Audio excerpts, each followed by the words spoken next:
৪ নম্বরে বগুড়া জেলা বিএনপির শক্ত ঘাঁটি হিসেবেই পরিচিত হলেও জামায়াত ইসলামী এখানে সমান তালে সংগঠন গড়ে তোলেছে।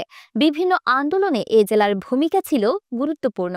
৩ নম্বরে গাইবান্ধা জেলা রংপুর বিভাগের মধ্যে গাইবান্ধাকে জামায়াত ইসলামীর সবচেয়ে প্রভাবশালী জেলা হিসেবে বিবেচনা করা হয়। রাজনৈতিক এবং নির্বাচনী উভয় দিক থেকেই দলটির প্রভাব এখানে দৃশ্যমান। ২ নম্বরে রাজশাহী জেলা রাজশাহী অঞ্চলে জামায়াত ইসলামী বরাবরই সক্রিয়। সংগঠনের কাঠামো এবং মাঠ পর্যায়ের কার্যক্রমে বিএনপি কিংবা আওয়ামী লীগকেও ছাড়িয়ে যেতে দেখা যায়। ১ নম্বরে সাতক্ষীরা জেলা জামায়াতের রাজনীতিতে সাতক্ষীরার নামটি বারবার ফিরে আসে।